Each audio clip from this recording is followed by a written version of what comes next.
Ikhwani fid din, a'azzakumullah, ma'asyiral muslimin, jamaah salatul maghrib, rahimakumullah.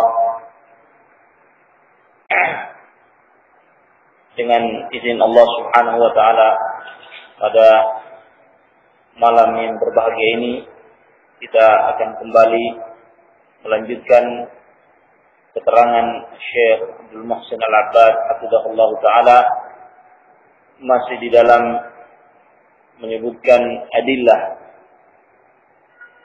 dalil-dalil di dalam Al-Quran, demikian pula di dalam sunnah Rasulullah Sallallahu Alaihi Wasallam yang memberikan jaminan kebahagiaan di dunia, terlebih-lebih fil akhirah, bagi setiap hamba yang benar-benar mewujudkan ibadah dengan sebenar-benar ibadah di dalam kehidupan dunia ini. Nah, kita telah membacakan di antara adillah tersebut firman Allah Subhanahu wa taala terhadap para anbiya'ihi alaihimussalam, terhadap para nabi-nabinya. Semoga Allah Subhanahu wa taala senantiasa curahkan keselamatan kepada mereka sampai kepada Nabi kita Muhammad sallallahu alaihi wasallam, bagaimana Allah Subhanahu wa taala memerintahkan kepada seluruhnya para anbiya tersebut untuk menyampaikan kepada kaumnya agar mereka memperbanyak istighfar kepada Allah Subhanahu wa taala, kemudian bertaubat kepadanya, maka Allah tabaraka wa taala akan mencurahkan berbagai kebahagiaan, kemakmuran, keamanan di dunia, dan terlebih-lebih pahala di yaumul akhirah. Nah, dan kita telah menyebutkan seluruh ayat-ayat tersebut, dan kita sampai kepada ayat yang berikutnya, yaitu firman Allah Subhanahu wa taala, "Man 'amila shalihan min dzakarin aw untha wa huwa mu'minun falanuhyiyannahu hayatan thayyibah wa lanajziyannahum ajrahum bi ahsani ma kanu ya'malun." Barang siapa yang beramal dengan amalan saleh dari kaum lelaki atau perempuan, wa huwa mu'min, sementara dia benar-benar di atas iman, falanuhyiyannahu hayatan thayyibah, maka niscaya kami akan memberi kehidupan kepadanya, kehidupan yang thayyibah, kehidupan yang baik, dan kami akan memberikan balasan pahala terhadap mereka bi ahsani ma kanu ya'malun, karena sebab amalan mereka yang paling baik. Nah, di dalam ayat ini Allah Subhanahu wa taala pula memberikan jaminan di dunia wal akhirah, yaitu bagi yang beramal dengan amalan saleh, bagi yang benar-benar beribadah kepada Allah Subhanahu wa taala dengan sebenar-benar ibadah, yaitu yang dilandasi dengan iman, ikhlas kepada Allah Subhanahu wa taala, kemudian mencocoki sunnah Rasulullah sallallahu alaihi wasallam, maka itulah amalan saleh. Kami akan beri kehidupan di dunia ini kehidupan yang baik. Nah, kehidupan yang baik yang diberkahi oleh Allah Subhanahu wa taala. Dan di yaumul akhirah kami akan menunaikan pahalanya, yakni pahala mereka dengan sebaik-baiknya. Pahala dengan kenikmatan surga dari Allah Subhanahu wa taala, dan yang tertingginya adalah kenikmatan memandang atau melihat wajah Allah tabaraka wa taala. Nah, dan ayat katsirah, ayat-ayat yang banyak yang memberikan jaminan bagi hamba yang mewujudkan ibadah dengan sebenarnya, jaminan fid dunya wal akhirah. Wa amma fil ahadits, adapun jaminan yang tersebut di dalam hadis-hadis Rasulullah sallallahu alaihi wasallam, kata penulis hafizahullah Syekh Abdul Muhsin Al-Abbad, wa mimma jaa fi sunnatil mutahharah fi bayani ma yatarattabu 'ala al-ibadat min al-athar at-tayyibah fi hayatil muslim ma jaa fi wasiyatin nabiyil karim sallallahu alaihi wasallam li Ibn Abbas radhiyallahu anhuma, haitsu qala alaihi salatu wassalam fi tilkal wasiyatil 'azimatin nafisah, ihfadillaha yahfazka, ihfadillaha tajidhu tujahak. Rawahu Tirmidzi wa qala haditsun hasanun sahih wa fi lafdhin akharin 'inda al-Imam Ahmad, ihfadillaha yahfazka, ihfadillaha tajidhu amamak, ta'arraf ilayhi fil raqa ya'rifka fi syiddah. Nah, adapun yang datang di dalam sunnah yang suci dalam menjelaskan pengaruh yang baik yang ditimbulkan dari setiap perwujudan ibadah dalam kehidupan muslim, yaitu apa yang datang di dalam wasiat Nabi kita Muhammad sallallahu alaihi wasallam yang mulia kepada sahabatnya Ibnu Abbas, semoga Allah Subhanahu wa taala meridai keduanya, di mana Rasulullah alaihi salatu wassalam berwasiat, berkata kepada Ibnu Abbas di dalam wasiat yang agung, yang sangat bernilai ini, yaitu sabda beliau alaihi salatu wassalam, ihfadillaha yahfazka, ihfadillaha tajidhu tujahak. Jagalah Allah Subhanahu wa taala, maka mesti Allah Subhanahu wa taala akan menjagamu. Jagalah Allah Subhanahu wa taala, maka engkau akan mendapati Allah di hadapanmu, yakni senantiasa memberikan pertolongan dan bantuan kepadamu. Nah, di dalam lafaz ini diriwayatkan oleh Imam At-Tirmidzi dan beliau mengatakan hadis hasan sahih. Di dalam lafaz yang lain di sisi Imam Ahmad, Rasulullah sallallahu alaihi wasallam menyatakan, ihfazillaha yahfazka, ihfazillaha tajidhu amamak. Jagalah Allah Subhanahu wa taala, mesti Allah Subhanahu wa taala pula akan menjagamu. Jagalah Allah Subhanahu wa taala, maka engkau akan mendapati Allah di hadapanmu. Ta'arraf ilaihi fil raqa, kenalilah Allah Subhanahu wa taala di dalam masa lapang luangmu. Ya'rifka fi syiddah, maka Allah akan mengenalmu pula di dalam masa kesempitanmu. Nah, hadis ini adalah hadis yang terdapat di dalam hadis Arba'in An-Nawawiyah pada nomor yang ke-19. Nah, di mana Rasulullah sallallahu alaihi wasallam menyatakan wasiat tersebut kepada Ibnu Abbas dalam posisi Ibnu Abbas radhiyallahu taala anhuma masih gulam, masih anak kecil.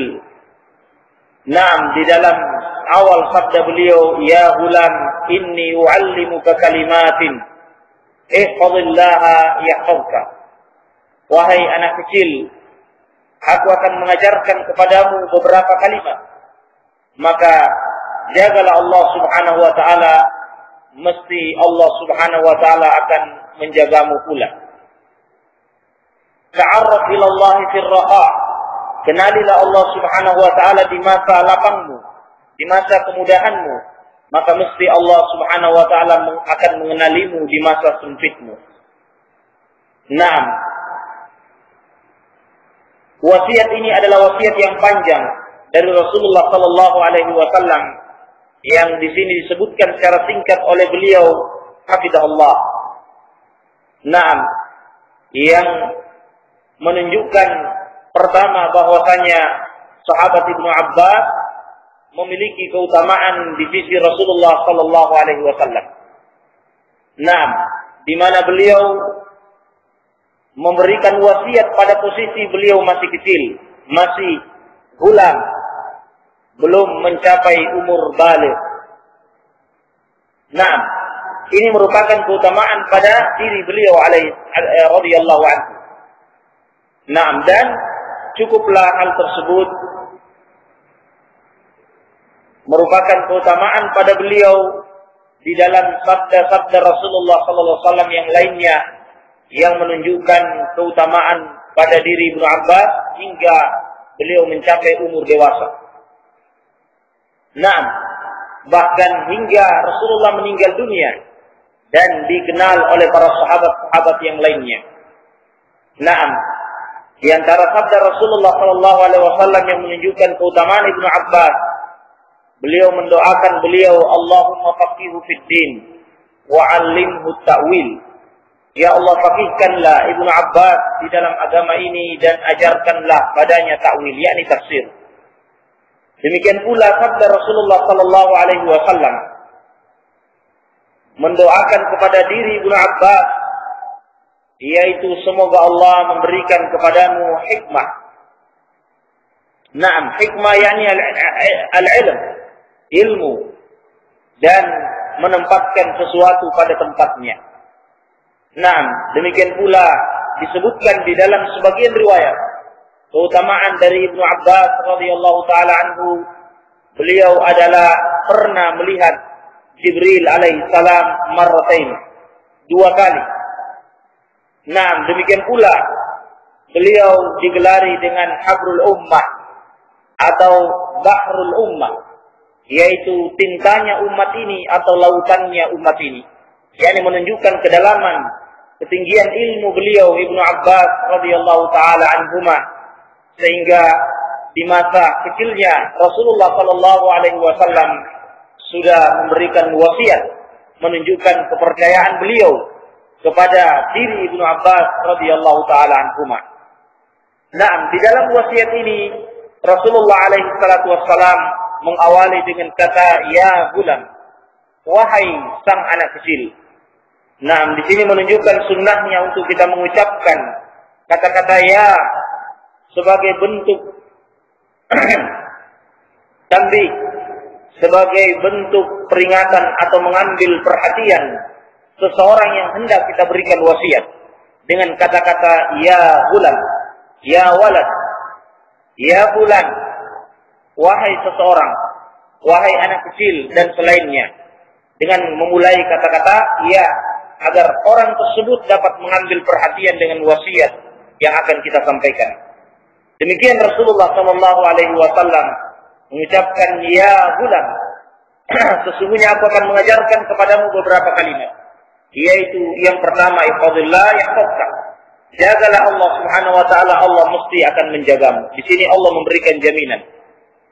Nah, penjagaan pada diri Allah adalah dengan menegakkan hukum-hukum Allah subhanahu wa ta'ala, menegakkan Al-Quran dan sunnah Rasulnya sallallahu alaihi wasallam.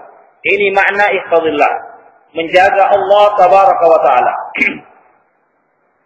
yaitu dengan menunaikan segala perintahnya di atas bimbingan Al-Quran dan sunnah Rasulullah sallallahu alaihi wasallam, dan menjauhi larangan-larangannya. Ini makna secara global daripada ihfazillah, jagalah Allah subhanahu wa ta'ala. Kesimpulannya, menjaga Allah dengan bertakwa kepada Allah. Nah, maka mesti Allah akan menjagamu pula. Para ulama menjelaskan bahwa Allah subhanahu wa ta'ala memberikan jaminan penjagaan di sini juga jaminan penjagaan dalam 2 hal, yaitu penjagaan dalam perkara duniawiyah kita dan penjagaan Allah terlebih-lebih dalam perkara ukhrawiyah kita, akhirat kita. Penjagaan Allah subhanahu wa ta'ala dalam perkara dunia kita, Allah subhanahu wa ta'ala akan senantiasa memberikan pengawasan, menuntun kita dalam muamalah duniawiyah kita. Nah, untuk senantiasa menjaga segala anggota badan kita dari maksiat, dari tangan, kaki kita, dan seterusnya. Nah, sebagaimana yang akan disebutkan pula oleh penulis hafizahullah ta'ala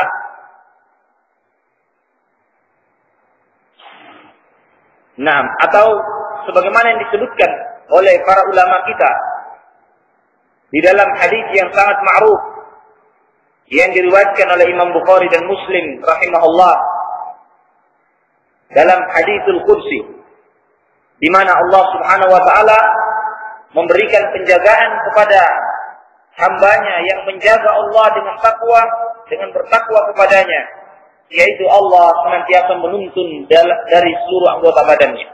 Allah akan menjadi tangannya yang dia pakai berpegang.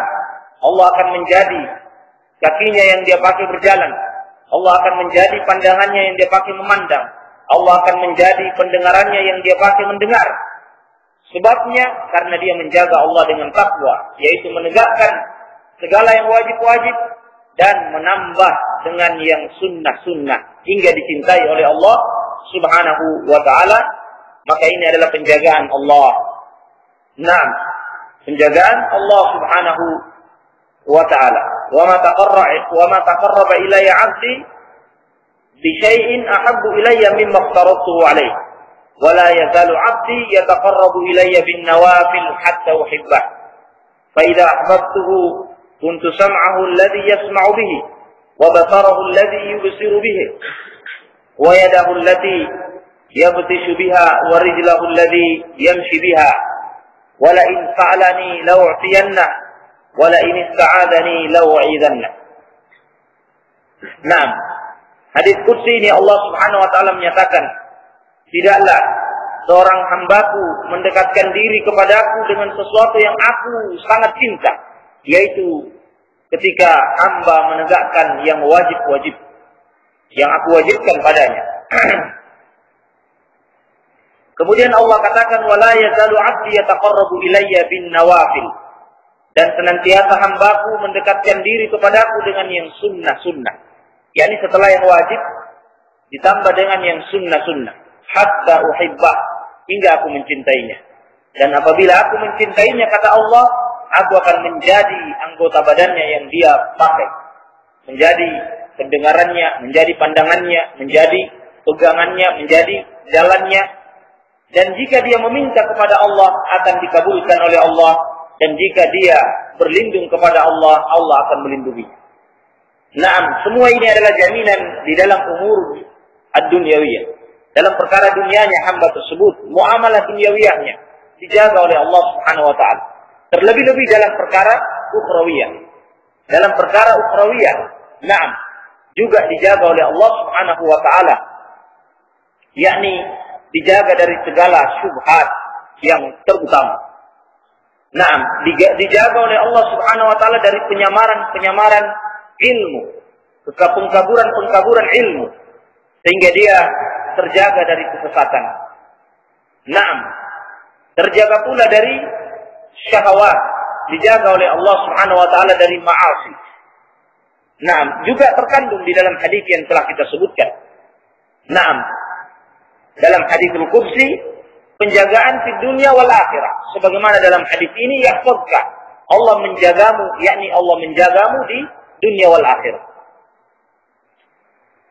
Naam, maka Allah Subhanahu wa taala juga terlebih-lebih akan menjaga dirinya dari penyimpangan-penyimpangan, penyelewengan-penyelewengan di dalam syariat Islam yang mulia ini. Naam. Sehingga dia berjalan di atas basirah, di atas syariat yang jelas, di atas ilmu yang wadih, tidak ada kesamaran dan tidak ada keraguan.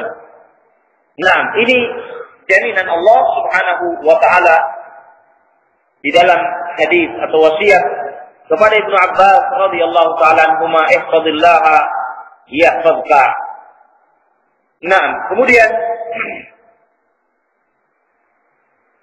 juga di dalam hadis ini wasiat Rasulullah sallallahu alaihi wasallam kepada beliau, ta'arraf ila Allah fil raha ya'rifka fil shiddah. Kenalilah Allah Subhanahu wa taala di dalam masa lapangmu, dan pasti Allah mengenalmu di dalam masa sempitmu. Yakni pertolongan Allah senantiasa akan turun. Allah senantiasa akan mengawasimu. Naam, karena manusia apalagi orang-orang yang saleh, mesti akan diuji oleh Allah Subhanahu wa taala. Naam, karena tidak mungkin kita mengaku beriman kepada Allah atau tidak mungkin kita menginginkan surga tanpa diuji, tanpa diberikan fitnah-fitnah atau musibah-musibah oleh Allah Subhanahu wa taala, kemudian kita bersabar dengan fitnah-fitnah tersebut. Na'am, am hasibatum an tadkhulul jannata wa lamma ya'lamillahu alladhina jahadu minkum wa ya'lamas sabirin. Apakah kalian menyangka akan masuk ke dalam surga sementara Allah belum mengetahui siapa yang berjihad di antara kalian dan siapa yang bersabar? وَلَنَبْلُوَنَّكُمْ بِشَيْءٍ مِنَ الْخَوْفِ وَالْجُوعِ وَنَقْصٍ مِنَ الْأَمْوَالِ وَالْأَنْفُسِ وَالثَّمَرَاتِ وَبَشِّرِ الصَّابِرِينَ. Benar-benar kami akan menguji kalian dengan sesuatu, kelaparan, ketakutan, rasa takut, hilangnya, berkurangnya harta dan anak keturunan. Nah, agar kami mengetahui siapa di antara kalian yang bersabar. Nah, demikian firman Allah Subhanahu wa taala, "In tasbiru wa tattaqu fa inna dzalika min azmil umur." Yang sebelumnya Allah Subhanahu wa taala menyatakan, "Wala latubulawunna fi amwalikum wa anfusikum." Benar-benar kami akan menguji kalian pada diri-diri kalian dan harta-harta kalian. Di akhir Allah katakan, "In tasbiru wa tattaqu fa inna dzalika min azmil umur."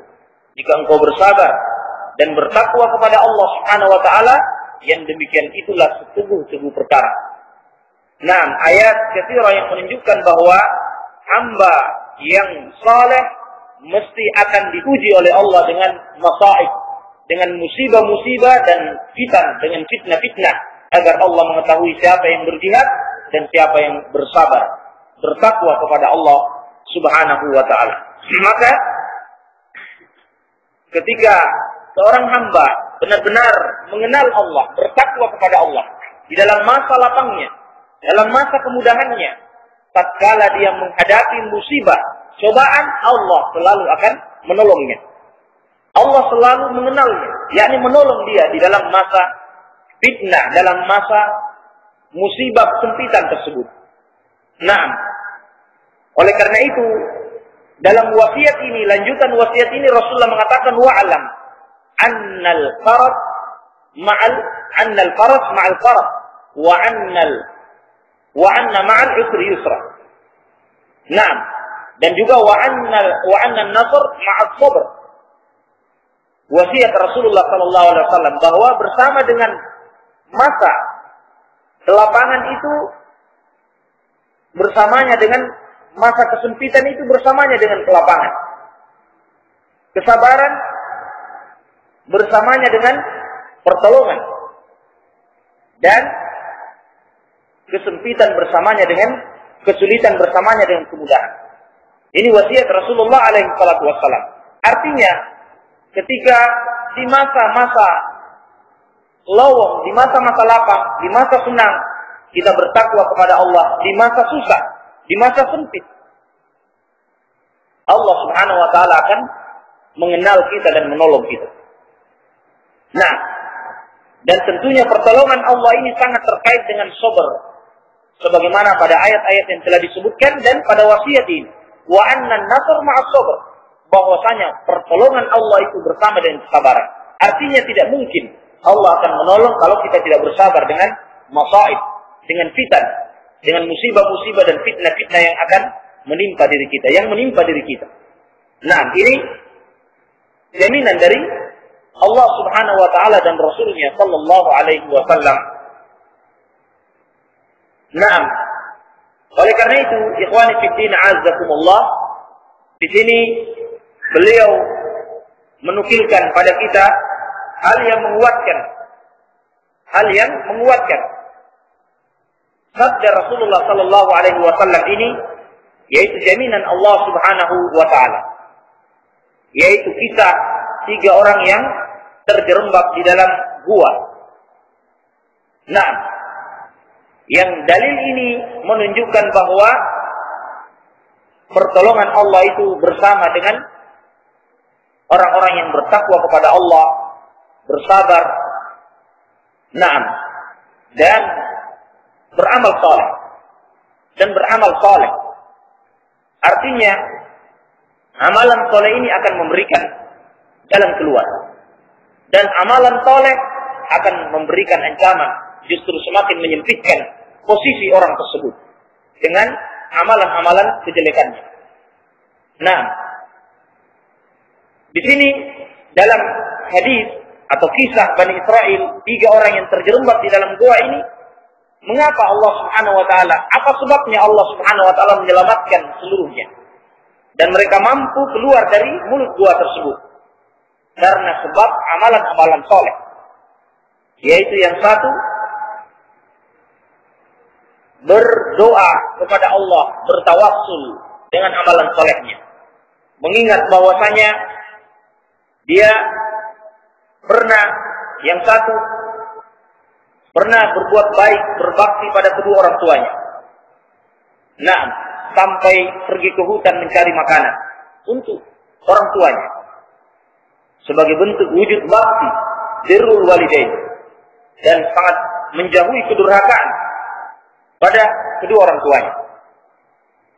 Sampai-sampai jika makanan itu sudah didapatkan, anaknya pun menangis.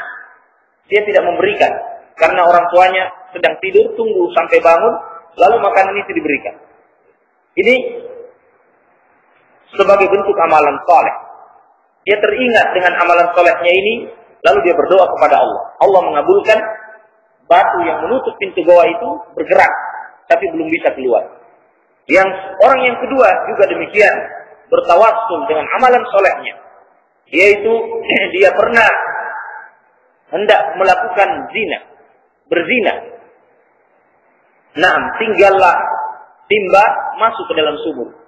Tetapi ketika itu wanita tersebut berkata, "Ittaqillah la taquddal khatam illa an mawdi'ihi." Jangan engkau memecahkan cincin kecuali dari tempatnya, yakni melalui akad pernikahan.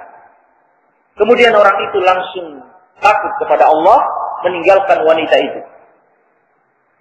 Maka dia berdoa dengan mengingat amalan solehnya, Allah pun mengabulkan, menyebabkan batu yang menutup pintu goa itu bergerak pada kedua kalinya. Tetapi mereka belum bisa keluar. Yang ketiga pun berdoa, bertawassul kepada Allah Subhanahu wa taala, yaitu dengan amalan solehnya memiliki sifat amanah. Sifat amanah, yaitu suatu hari dia pernah memiliki pekerja atau budak. Yang budak ini kemudian pergi meninggalkan sebagian gaji yang belum diambil. Nah, lama kemudian dia kembali dan menuntut kembali gajinya yang belum sempat diambil di masa yang telah berlalu, di waktu yang telah berlalu. Nah, maka ternyata sang tuan yang amanah ini menyatakan kepadanya, "Pergilah di lembah sana dan ambillah seluruh apa yang ada di dalamnya dari hewan-hewan ternak." Ternyata dia melihat hewan ternak yang sangat banyak, yang sampai-sampai dia mengatakan ini adalah bentuk pengolok-olokan. Karena dia tahu bahwa gaji yang masih tersisa untuknya tinggal sedikit. Tetapi ternyata harta yang diperintahkan untuk mengambilnya sangat besar dan tidak sebanding dengan nilai sisa gajinya. Nah, sehingga dia menganggap ini satu bentuk pengolok-olokan. Ternyata sang tuan ini mengatakan, "Tidak, itu adalah milikmu seluruhnya. Yang aku kembangkan dari hasil sisa gajimu yang masih ada. Kemudian berkembang sampai kepada apa yang kau persaksikan. Maka ambillah seluruhnya." Kemudian sang orang tersebut mengambil seluruhnya dan tidak menyisakan satupun. Nah, maka dia berdoa dengan sifat amanahnya ini, "Ya Allah, lapangkanlah kami, lepaskanlah kami dari kungkungan gua ini." Maka batu itu kemudian bergerak yang ketiga kalinya, kemudian mereka semuanya keluar dan selamat. Menunjukkan bahwa amalan saleh akan menyebabkan pertolongan Allah dan kemudahan Allah pada orang yang sedang mengalami kesempitan, sedang mengalami masalah, musibah-musibah atau fitnah-fitnah. Nah, dan cukup pula Allah Subhanahu wa taala menyebutkan akan hal ini dalam Al-Qur'an kisah Nabi Yunus alaihissalam. Bagaimana Nabi Yunus ditelan oleh ikan al-hut, yakni ikan paus. Kemudian beliau bertasbih kepada Allah Subhanahu wa taala, hasbunallahu wa ni'mal wakil, wala haula wala quwwata illa billah. Nah, kemudian Allah Subhanahu wa taala mulut itu, ikan itu mengeluarkan Nabi Yunus kembali. Kemudian beliau selamat. Karena apa? Karena beliau bertasbih kepada Allah dan itu adalah amalan saleh.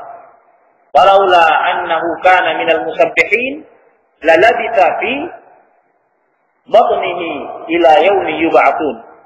Kalaulah Nabi Yunus alaihissalam bukan termasuk orang yang bertasbih kepada Allah, maka niscaya kata Allah dia akan tinggal pada perut ikan itu pada hari sampai dibangkitkannya. yakni sampai hari kiamat. Tidak akan diselamatkan oleh Allah. Tapi karena dia bertasbih, maka diselamatkan oleh Allah. Menunjukkan bahwa amalan soleh akan menyelamatkan seseorang dari segala musibah. Nah, demikian pula sebaliknya. Amalan soleh akan membahayakan seseorang. Akan semakin menyempitkan seseorang. Nah, sempit batinnya, sempit pula lahiriahnya. Nah, ini orang yang beramal dengan amalan saleh. Bagaimana Fir'aun? Na'udzubillah, laknatullah alaih. Nah, bagaimana Allah Subhanahu wa taala menyiksanya dengan amalan-amalan jeleknya. Ketika dia hendak bertobat, tetapi sudah tertutup pintu tobat di waktu yang dimana pintu tobat telah tertutup. Nah, kemudian malaikat Allah mengatakan, Al-ana wa qad asaita qablu wa kunta minal mufsidin. Sekarang baru engkau bertobat. Sebelumnya engkau bermaksiat kepada Allah dan engkau membuat kerusakan di muka bumi.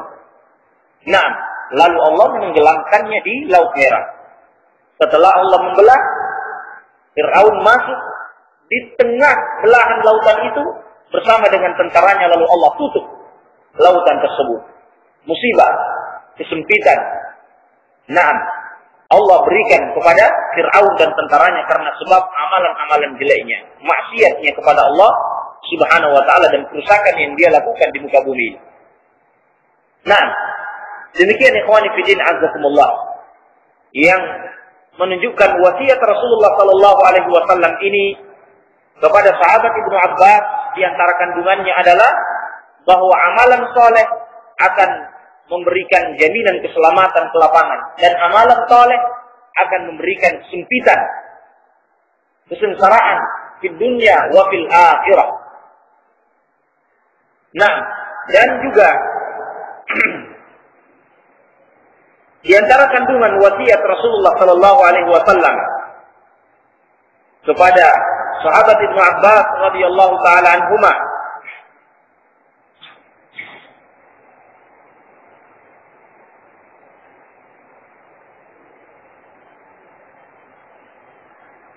bahwasanya setiap kemudahan, setiap kesulitan ada kemudahan. Nah, setiap kesulitan itu ada kemudahan. Di dalam sebagian riwayat disebutkan oleh Rasulullah sallallahu alaihi wasallam ketika beliau menafsirkan firman Allah Subhanahu wa taala, "Inna ma'al usri yusra" dalam surah Asy-Syarah atau Al-Insyirah. Nah, pada ayat tersebut dua kali Allah Subhanahu wa taala mengulang, Inna ma'al usri yusra, inna ma'al usri yusra. Sesungguhnya bersama dengan kesulitan itu ada kemudahan. Sesungguhnya bersama dengan kesulitan itu ada kemudahan. Sehingga disebutkan oleh Rasulullah alaihi salatu wassalam, la yaghliba usrun yusraini. La yaghliba usrun yusraini. Tidak akan mengalahkan satu kesusahan, kesulitan, tidak akan mungkin mengalahkan dua kemudahan. Nah, maksudnya di dalam ayat ini Allah menyebutkan kesusahan itu satu kali. dan kemudahan itu 2 kali. Kenapa kita katakan 1 kali? Padahal lafaznya 2 kali. Inna ma'al usri yusra. Inna ma'al usri yusra. Sama-sama 2 kali. Tetapi dalam bahasa Arab, alif lam ta'rif di sini al-usri 2 kali terulang. Adapun yusra dalam bentuk nakirah tanpa alif lam. Kalau berulang alif lam seperti ini, maka di dalam bahasa Arab dianggap 1 kali. Dianggap 1 kali. Sehingga berarti kesulitan 1 kali. Dan karena yusrain disebut dalam bentuk nakirah, maka dia terhitung sesuai jumlah penyebutannya. Yakni 2 kali.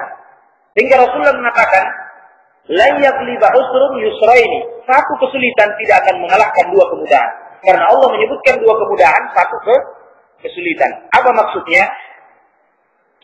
Maknanya bahwa pada setiap kesulitan, kalau dengan takwa kepada Allah, mesti di situ akan ada kemudahan. Mesti dan pasti di situ ada kemudahan. Ibaratnya disebutkan bahwa kalau kesulitan itu masuk ke dalam 1 lubang, maka mesti kemudahan itu akan masuk pula dalam lubang tersebut dan akan mencungkil keluar kesulitan tersebut. Yani kesulitan itu akan keluar dari lubang itu kembali karena disusul oleh kemudahan. Inilah makna sabda Rasulullah Shallallahu Alaihi Wasallam bahwa kesulitan, 1 kesulitan tidak mungkin mengalahkan 2 kemudahan karena Allah menyebutkan 2 kali. Maka pasti seseorang yang mendapati kesulitan dengan takwa kepada Allah, pasti jaminan dari Allah dan Rasulnya, mesti di situ ada kemudahan. Mesti di situ ada kemudahan. Nah, berarti di sini mengandung hikmah adanya introspeksi, harusnya introspeksi muhasabah pada setiap hamba. Ketika dia mengalami kesulitan dan Allah tidak memberikan kemudahan, introspeksilah dirimu bahwa engkau belum bertakwa kepada Allah atau kurang takwamu kepada Allah Subhanahu wa taala. Nah, ini yang harus diwujudkan dan dihadirkan pada benak setiap hamba, setiap muslim. Nah, demikian fawaid atau faidah-faidah yang terkandung di dalam wasiat Rasulullah sallallahu alaihi wasallam kepada sahabat Ghulam Ibnu Abbas radhiyallahu taala anhuma. Sehingga kesimpulannya, orang yang bertakwa kepada Allah akan dijaga oleh Allah Subhanahu wa taala pada kehidupan dunianya, pada jasadnya, badannya, hartanya, anak keturunannya. Seluruh apa yang berada di dalam tanggung jawabnya, Allah Subhanahu wa taala menjaganya di dunia dan Allah menjaganya di yaumul akhirah, yakni agamanya. Dijaga oleh Allah Subhanahu wa taala dengan diselamatkan dari segala syubhat-syubhat, kesamaran-kesamaran, pengkaburan-pengkaburan yang menyesatkan, dan juga diselamatkan dari syahwat-syahwat yang diharamkan. Sehingga dia akan berjalan di muka bumi ini ala istiqamatin, di atas istiqamah dalam perkara dinnya dan dalam perkara dunianya. Nah, inilah makna penjagaan Allah Azza wa Jalla. Ketika hamba itu menjaga Allah Subhanahu wa taala dengan menjaga hukum-hukum Allah, menegakkan perintah-perintah Allah, menjauhi larangan-larangan Allah Subhanahu wa taala, maka wallahu taala yusibuhu ala dzalikal hifdz hifdzan min jinsi amalihi wal jazaa'u min jinsil amal. Allah Subhanahu wa taala akan memberikan penjagaan dengan sebenar-benar penjagaan karena sebab amalannya, dan cukuplah balasan itu sesuai dengan amalan. Cukuplah balasan itu sesuai dengan amalan. Nah, amalan-amalan hamba. Baik, ikhwani fiddin, azzakumullah. Kemudian beliau penulis hafizahullah taala Syekhana Syekh Abdul Muhsin Al-Abbad berkata, "Tsumma inna minal ibadati as-salatu waz-zakatu was-siyam wal-hajj wa kullu wahidatin minha laha atharun thayyibah fi hayatil muslim. Kemudian di sana ada atau banyak ibadah-ibadah yang lainnya yang dimana ketika seorang hamba mewujudkannya, maka pasti Allah memberikan jaminan di dunia wal akhirah. Di antaranya adalah ibadah salat, zakat, puasa, haji. Naam, semua yang menegakkannya dengan sebenar-benar penegakan, maka akan memberikan athar thayyibah, pengaruh-pengaruh yang baik dalam kehidupan setiap muslim.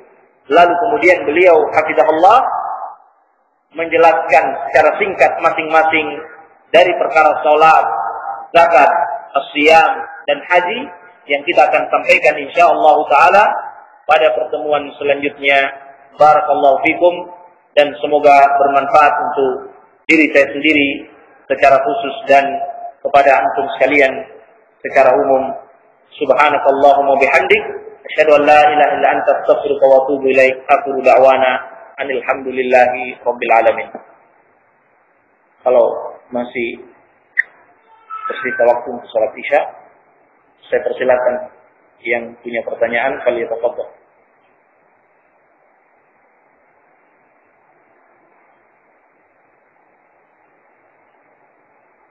Sebelumnya banyak kertas pertanyaan yang saya belum menjawab. Nah, tafadhal. Bagi yang masih mengingat pertanyaannya dengan 5 menit atau 10 menit ya.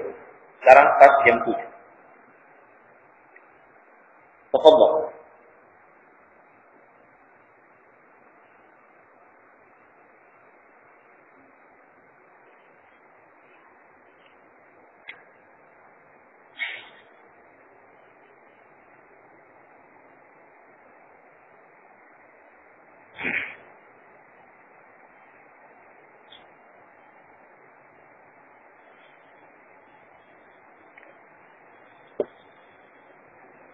Tidak ada? Kalau tidak ada, saya yang bertanya. Baik.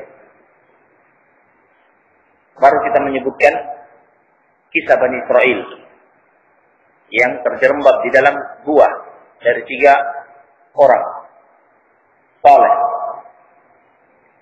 Nah, siapa yang menyebutkan amalan-amalan saleh mereka? Yang pertama, amalan solehnya.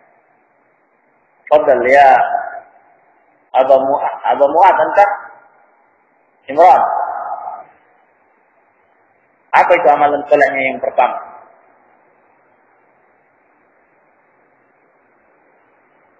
Nah, oke. Apa dia? Salah satunya. Yang pertama kalau bisa. Yang pertama berurutan. Nah.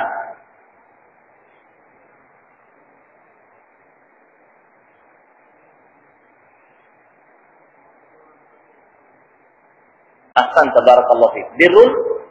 Birrul walidain. Yaitu orang yang berbuat baik pada kedua orang tuanya. Hingga dia harus mencarikan makanan di hutan. Lalu makanan itu diberikan pada kedua orang tuanya.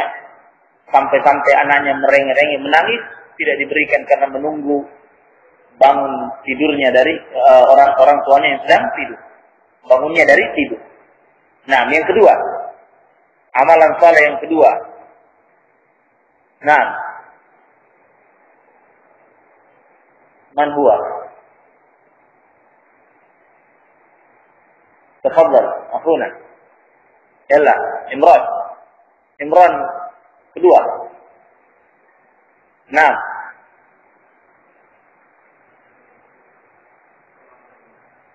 Nah. Ahsan tabarakallahu fiik. Seseorang saleh yang tidak terjatuh di dalam zina. Tinggal timba masuk sumur. Nah, ternyata wanita itu mengingatkan dia kepada Allah untuk bertakwa kepada Allah, lalu dia meninggalkan wanita tersebut. Amalan saleh yang ketiga. Fadal Abu Zubair. Barakallahu fiik.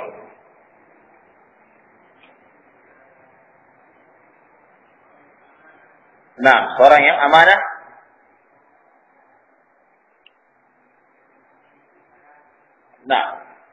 seorang yang memiliki sifat amanah yang menunaikan sisa gaji yang masih tersisa pada pekerjaannya.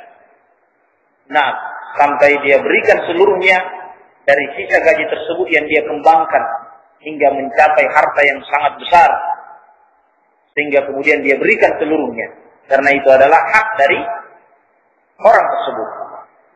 Nah, maka ini 3 amalan saleh yang menyebabkan pertolongan Allah Subhanahu wa taala kepada ketiganya. Baik, ada tertulis bagaimana saran yang baik, nasihat untuk sepiyin yang meminta petunjuk pada kita. Kedua, apa hukumnya salat memakai pantalon, celana, kain ketat? Apa hukumnya berorganisasi Islam? Nah, pertanyaan kedua, duluan. Hukum memakai celana, kain ketat di dalam salat atau yang disebut dengan pantalon atau bantalon. Ya. Hukumnya haram. Hukumnya haram. Apakah haram mesti mengharuskan tidak sah salatnya? Tidak. Hukumnya haram, tetapi salatnya sah kalau pakaian tersebut tidak transparan. Tidak transparan. Tetapi sebagian mazhab seperti mazhabnya Imam Syafi'i rahimahullah, beliau pun mengatakan tidak sah salatnya orang yang memakai celana ketat yang membentuk lekuk auratnya, maka salatnya tidak sah. Tapi mazhab yang lainnya mengatakan sah selama tidak transparan. Selama tidak transparan. Kalau transparan sepakat, tidak sah. Tetapi kalau tidak transparan berselisih, Imam Syafi'i mazhabnya mengatakan tidak sah. Nah, kalau seperti ini kira-kira mana yang selamat? Tinggalkan pakaian pantalon di dalam sholat maupun di luar sholat. Kedua-duanya haram, tetapi di dalam sholat perkaranya lebih dahsyat keharumannya. Keharumannya lebih dahsyat. Apa itu pantalon?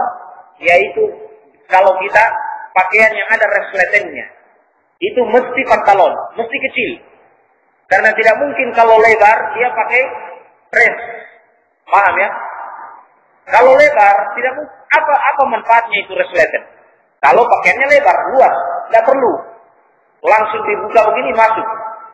Karena sempit harus pakai resleting, dibuka dulu sehingga dia meluas baru dipasang.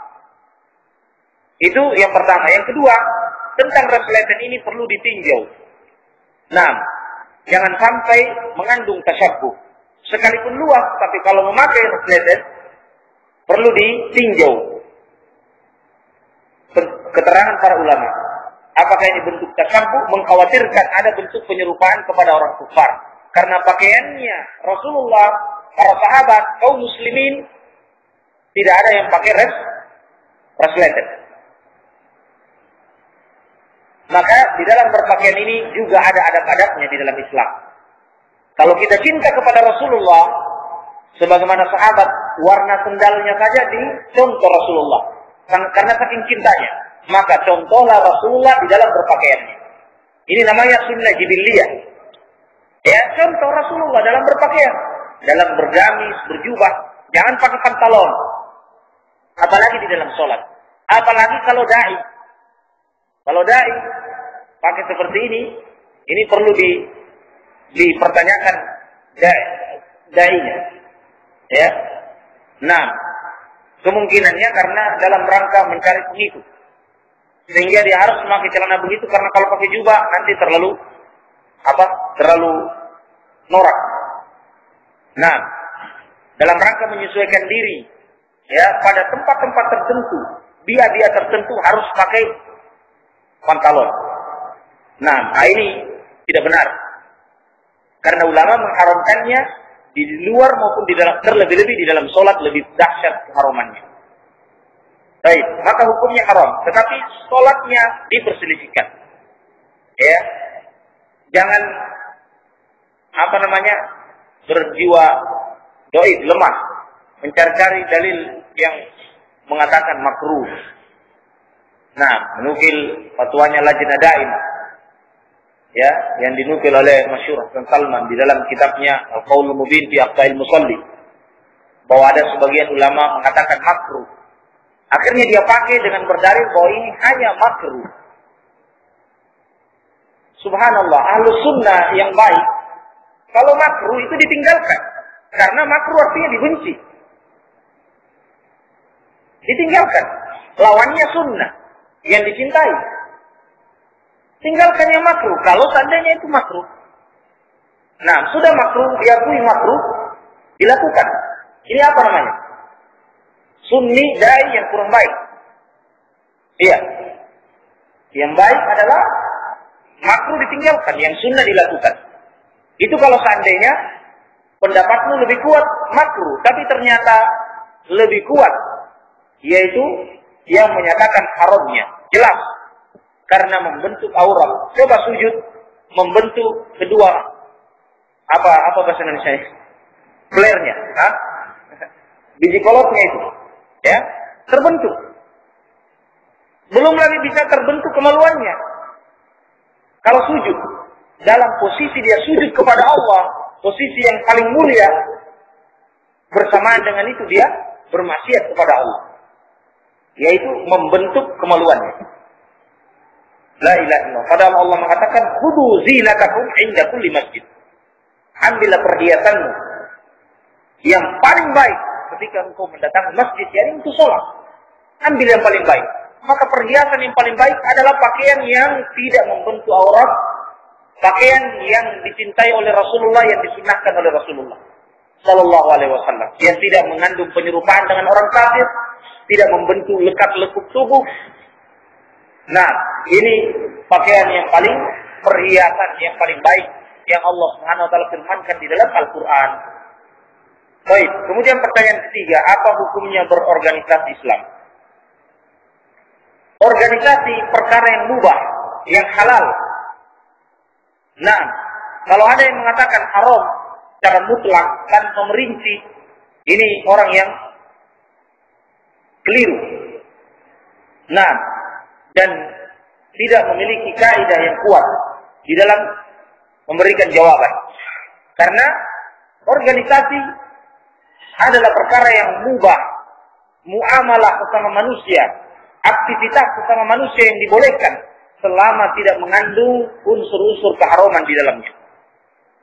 Maka boleh. Nah, yayasan, organisasi ini mubah, kecuali ada yang haram di dalamnya. Maka hal itu, yang haram itu tidak boleh, harus dicabut. Kecuali kalau ada bentuk darurat, ya, dalam bentuk dua mafsadat, yang harus kita memilih mafsadat yang lebih ringan, kita tinggalkan mafsadat yang lebih berat. Ini lain lagi kaidahnya. Jadi banyak kaidah yang harus dipertimbangkan dalam perkara-perkara seperti ini. Tidak boleh kita langsung mengatakan haram atau hizbi atau bid'ah, tetapi kita harus melihat rincian-rincian yang ada di dalamnya. Mungkin saja di sana ada bentuk darurat sehingga seseorang melakukannya karena menggunakan kaidah akhafud dararain, memilih madarat yang lebih ringan, atau mungkin saja ada kaidah-kaidah yang lainnya. Nah, sehingga harus mengetahui rincian-rincian yang ada di dalamnya. Kemudian,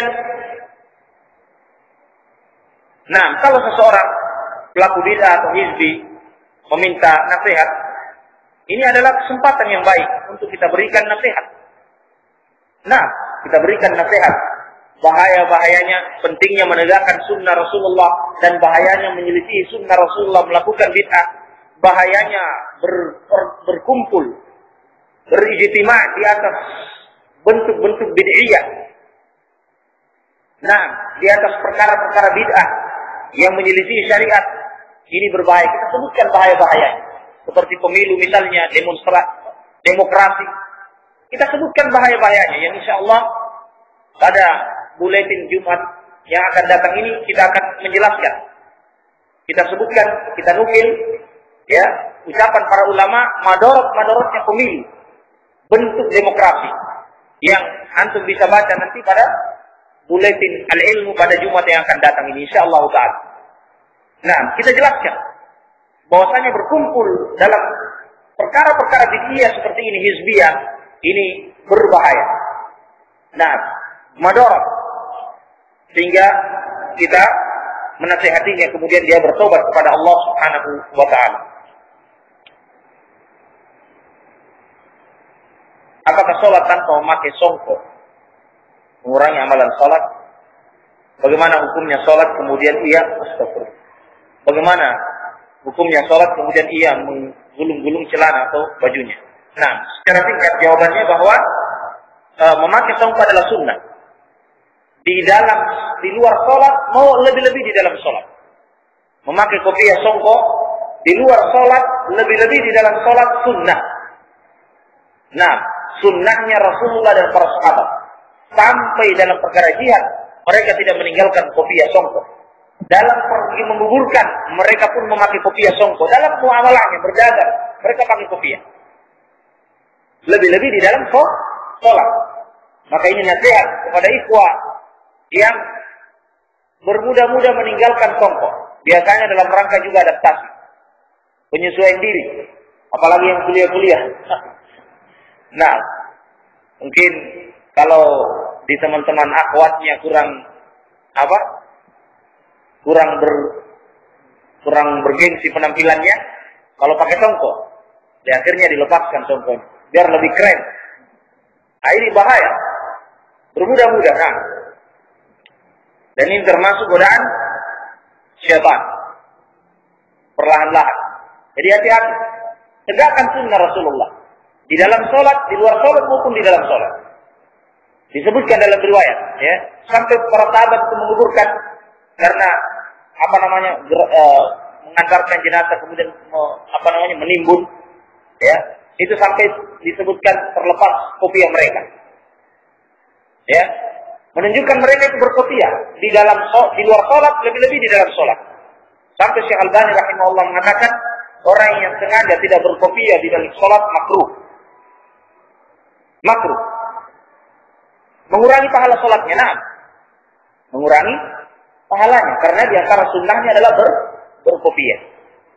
Baik. Kemudian bagaimana hukumnya menggulung celana atau bajunya? Ini juga tidak boleh menggulung celana atau baju di dalam sholat. Ada larangan di dalam hadis.